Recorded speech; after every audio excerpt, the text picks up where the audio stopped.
పిరికి విద్యార్థులుగా ఉంటే ఫ్యూచర్ ఎలా ఉంటుంది, ఈ పిరికి విద్యార్థులు ఫ్యూచర్లో ఏ ప్రాబ్లమ్స్ ఫేస్ చేయొచ్చు అనే విషయాల గురించి డిస్కస్ చేస్తా. వీటితో పాటుగా ఈ భయాన్ని జయించడానికి కొన్ని ప్రాక్టికల్ సొల్యూషన్స్ కూడాను చెప్తాను. ముందుగా వీరి యొక్క కష్టాలు క్లాస్ రూమ్లో స్టార్ట్ అవుతాయి. క్లాస్ రూమ్లో ఏదైనా డౌట్ అడగాలంటే అది సిల్లీ డౌట్ అనుకుని ఈయనే ఫీల్ అయిపోయి ఈ డౌట్ అడిగితే ఎవరు నవ్వుతారేమో అనుకుని అన్నిటికన్నా మించి ఈ డౌట్ అడిగితే ఇది కూడా తెలియదా అనుకుని అంటారేమోనన్న భయంతో ఆ డౌట్ను తనలో తానే అది పరిస్థితి. అయితే ఈయనకు తెలియని విషయం ఏంటంటే ఈయనతో పాటుగా ఆ క్లాస్ రూమ్లో ఉన్న ఇంకో 10 మందికి కూడా ఇదే డౌట్ ఉంటుంది.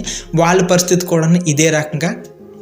సో ఇంకొన్ని సిచ్యువేషన్స్లో అయితే ఈయన అడగాలనుకున్న డౌట్ ఒక బ్రిలియంట్ డౌట్, బట్ ఈయనకున్న టెన్షన్ వల్ల అది అడగట్లేదు.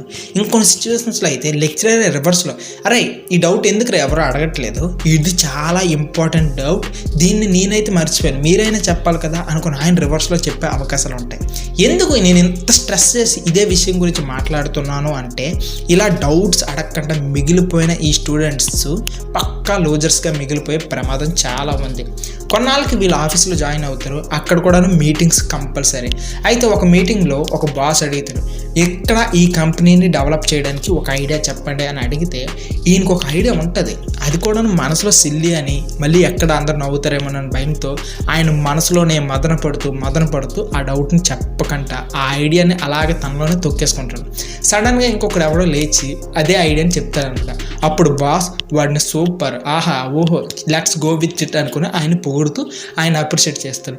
ఇదంతా చూస్తున్న ఈయనకి మాత్రం మండిపోతుంది, ఇది ఒక ఐడియానా, దానికి ఆయన ప్రైజ్ చేయాలా, ఆయన్ని కంప్లీట్ చేస్తూ ఆయన్ని పాయింట్అవుట్ చేస్తూ అనమాట. ఇదే రకంగా మాట్లాడే ఈ బాతాకాని గ్రూప్తోని లైఫ్ లాంగ్ ఇలాగే చిట్ చాట్ పెట్టుకుంటూ కంప్లైంట్ చేసుకుంటూ మిగిలిపోతూ ఉంటారు. ఇక్కడ ఒక విషయం అబ్జర్వ్ చేశారా, కేవలం వీళ్ళకున్న భయం వల్ల వాళ్ళకి దొరుకుతున్న అవకాశాలన్నింటినీ కూడాను విడిచిపెట్టేస్తున్నారు. వీళ్ళు గమనించిన ఒక విషయం ఏంటంటే కేవలం మీకున్న సబ్జెక్ట్ మాత్రమే కాదు, మీకున్న టెక్నికల్ స్కిల్స్ మాత్రమే సరిపోవు, వీటితో పాటుగా మీ మనసులో ఏవైతే విషయం ఉందో అది బయటికి చెప్పగలిగే ధైర్యం కూడాను చాలా ఇంపార్టెంట్. అది కూడా ఈ కార్పొరేట్ వరల్డ్లో అసలు ఎందుకు ఇలా పిరికి వాళ్ళుగా మనుషులు మారిపోతుంటారు అనే దానికి కొద్దిగా డీటెయిల్గా ఆలోచిద్దాం. ప్రతి మనిషి పుట్టేటప్పుడు అమాయకంగా భయం ఏం లేనట్టు ప్యూర్ వైట్ పేపర్లానే పుడతాడు. కానీ పెరిగే కొద్దీ మాత్రం ఈ సొసైటీ 100 రకాల భయాల్ని వాళ్ళ మైండ్లో ఇంజెక్ట్ చేస్తూ వెళ్ళిపోయింది. తల్లిదండ్రులు అంటే భయాన్ని పెట్టింది, గురువు అన్న భయాన్ని పెట్టింది. ఇక్కడ యాక్చువల్లీ తల్లిదండ్రులు అంటే ఉండాల్సింది భయం కాదు, జస్ట్ గౌరవం ఉంటే సరిపోద్ది.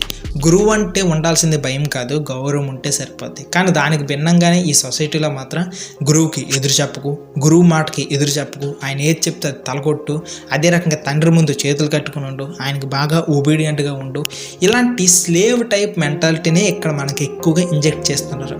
దీనివల్ల మెయిన్ ప్రాబ్లం ఏంటంటే వాళ్ళు స్వేచ్ఛగా వాళ్ళ యొక్క అభిప్రాయాలు చెప్పాలి అనే విషయం కంటే సైలెంట్గా ఉండిపోవాలి, ఎవరు ఏమనుకుంటారో వాళ్ళని ఒప్పించకూడదు అనే టైప్ ఆలోచనలు ఎక్కువ పెరిగిపోతాయి. బై లక్ ఏంటంటే సొసైటీలో ఉన్న 80% పీపుల్ ఇలాంటి విషయాలన్నీ పట్టించుకోక కాస్త ధైర్యంగానే ఉంటారు. కానీ మిగిలిన 20% మాత్రం ఈ భయాన్ని వాళ్ళ మైండ్లోకి ఇంకాస్త డోస్ పెంచుకొని అనవసరం భయాలు క్రియేట్ చేసుకొని ఇలా ఎప్పుడూ కూడా సైలెంట్గా మిగిలిపోతున్నారు అనమాట. మీ పర్స్పెక్టివ్ని మార్చి ఒక చిన్న కథ చెప్తాను. ఇక్కడ ఒక అబ్బాయి ఒక సైకిల్ నేర్చుకోవాలని అనుకుంటున్నాడు, అది కూడా హైవే మీద. హైవే రోడ్స్ చాలా విశాలంగానే ఉన్నాయి, కాకపోతే తనకు దూరంగా ఒక చిన్న రాయి కనిపించింది. అయితే ఆ రాయిని చూసినప్పటి నుండి ఈయనలో భయము, యాంగ్జైటీ అంతా పెరిగిపోతూ వెళ్ళిపోతుంది. ఇక్కడ ఈ రాయి తగిలే ఛాన్స్ జస్ట్ 1%. బ్లైండ్ పర్సన్ వెళ్ళినప్పటికీ కూడాను ఆ రాయి తగిలే ఛాన్స్ జస్ట్ 1%. కానీ ఈయనకున్న యాంగ్జైటీ వల్ల, ఈయనకున్న భయం వల్ల ఆ రోడ్స్ కాస్త ఇరుగ్గా కనిపిస్తున్నాయి అండ్ ఆ రాయి చాలా పెద్దగా కనిపిస్తుంది. కాసేపటికి ఆయన యొక్క ఫోకస్ అంతా కూడా ఆ రాయి మీదే పెట్టడం వల్ల ఆ రాయి గుద్దుకొని పడిపోయాడు. అసలు ఇక్కడ ఏం జరుగుతుందంటే రివర్స్ ఎఫెక్ట్ థియరీ వర్క్ అవుతుంది అనమాట. ఏంటి రివర్స్ ఎఫెక్ట్ అంటే ఇది మైండ్ ఆడే గేమ్. మీరు ఏదైతే వద్దని అనుకుంటున్నారో దాని మీదే ఎక్కువగా ఫోకస్ చేసి కేంద్రీకరించడం వల్ల అదే జరుగుతుంది అనమాట. ఈ రివర్స్ ఎఫెక్ట్ గురించి ఫ్యూచర్ వీడియోస్లో ఇంకా డీటెయిల్గా ఎక్స్ప్లెయిన్ చేస్తాను. ఇక్కడ మీరు ఒక విషయం అబ్జర్వ్ చేస్తున్నారా, కేవలం మళ్ళీ భయం వల్ల తనకుండే అవకాశాలన్నింటినీ కూడాను నెగిటివ్గా మార్చుకుంటున్నాడు. మీకు ఒక సత్యం చెప్తాను చూడండి, భయంతో అక్కడ ఉండిపోతే పిరికితనం. అదే భయంతో ఒక్క అడుగు ముందుకు వేస్తే ధైర్యం. సో గెలిచేవాడికి ఓడేవాడికి తేడా ఎక్కడ ఉన్నది? కేవలం ఒక్క అడుగే. మీ భయాన్ని తీసివేయడానికి కొన్ని సూత్రాలు చెప్తాను, అది కూడా 3 సూత్రాలు చెప్తాను. మొట్టమొదటిది సెన్స్ ఆఫ్ హ్యూమర్. మీకు ఏదైతే భయాలు ఉన్నాయో వాటిని కాస్త కామెడీ యాంగిల్లో చూడండి, వాటిని కామెడీ చేసి పడేయండి. ఐ స్వేర్ డెఫినెట్లీ మీరు ఈ కామెడీ చేయడం వల్ల ఇంతేనా అనే ఫీలింగ్ వస్తుంది. మీకు కరెక్ట్గా ఒక మాట చెప్పనా, మీకున్న ఈగోని పక్కన పెడితే ఏ ఫెయిల్యూర్ కూడాను మిమ్మల్ని డ్యామేజ్ చేయలేదు. ఐ స్వేర్ మళ్ళీ చెప్తున్నా, మీకున్న భయాల్ని కాస్త సెన్స్ ఆఫ్ హ్యూమర్తో కామెడీ చేసి పడేయండి, డెఫినెట్లీ మంచి రిజల్ట్స్ ఉంటాయి. సెకండ్, మంచి ఎక్సర్సైజ్ చేయండి. ఎప్పుడైతే మీరు ఎక్సర్సైజ్ చేస్తారో మీ మజిల్స్లో స్ట్రెంగ్త్స్ పెరుగుతాయో మీలో కాన్ఫిడెన్స్ బీభత్సంగా పెరుగుతుంది. ఒక బెస్ట్ ట్రై ఇవ్వండి, మంచి కాన్ఫిడెంట్గా తయారవ్వండి. Number 3, rejection theory. ఇది అర్థం కావడానికి ఒక చిన్న ఎగ్జాంపుల్ చెప్తాను. మీ లైఫ్లో మీరు బాగా చలి ఉన్న ప్రాంతంలో గడిపారు, లైక్ జమ్మూ కాశ్మీర్లో. అంత చలిని మీరు గడిపిన తర్వాత, అంత చలిని మీరు ఫేస్ చేసిన తర్వాత, అంతకన్నా తక్కువ చలి ఉన్న ప్రాంతాల్లో ఉండేటప్పుడు మీరు భయపడరు చలి అంటే. ఎగ్జాంపుల్ చెన్నై లాంటి ప్రాంతాల్లో గడిపిన తర్వాత ఇక్కడ మీరు ఏం చేశారంటే, మీరు ఎంత భరించగలరో అంత భరించే పీక్ని మీరు చూస్తారు. సో ఇక పైన వచ్చేవి కూడాను అంతకు మించి ఉండవు కాబట్టి మీరు ఫేస్ చేయగలరు అనే ధైర్యం మీలోకి వచ్చేసింది. దీన్ని భయానికి లింక్ చేయండి. మీకు ఏదైతే భయం అనిపిస్తుందో, ఏదైతే ఆక్వర్డ్ అనిపిస్తుందో అలాంటి థింగ్స్ రిపీటెడ్గా చేయండి. మీ కంఫర్ట్ జోన్ నుండి బయటకు వచ్చే ప్రయత్నాలు అవన్నీ అయి ఉండాలి, ఏదైతే మీ భయాన్ని మిమ్మల్ని పెట్టేస్తుందో ఆ జోన్ నుండి. సో ఇలా ఎగ్జాంపుల్గా మీకు ఒక కలర్ షర్ట్ ఉంది, అది బాగా ఆక్వర్డ్ అనిపిస్తుంది, అలాంటి షర్ట్ స్కూల్కి వేసుకుని ఇలా ప్రయత్నం చేయండి. మీరు మీ కిరాణా షాప్కి వెళ్ళిన తర్వాత అక్కడ రూపాయి బాకీ ఉంది, ఆ రూపాయిని ఎప్పటికైనా పర్లేదు నేను ఎక్కడే కూర్చుంటా, మీరు రూపాయి ఇచ్చేంతవరకు అనుకొని వాళ్ళతో కూర్చుండిపోయింది. ఇలా మాటికి ఇలాంటి సిల్లి థింగ్స్ చేస్తూ ఉండడం వల్ల కొన్ని రోజులకి మీరు ఎమోషనల్గా బాగా పీక్ మూమెంట్కి వెళ్ళిపోతారు.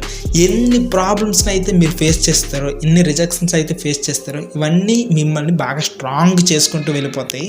ఇంకా కొన్ని రోజుల తర్వాత మీరు అంత ఎమోషనల్ పీక్ మూమెంట్కి చూడరు కాబట్టి మీలో బీభత్సమైన ధైర్యం వచ్చేస్తుంది. ఎందుకంటే ఇంతకన్నా మీరు ఇంకేమీ చూడరు, ఇంతకన్నా నేను ఇంకేమీ దాటను అనే ధైర్యం మీకు వచ్చేస్తుంది.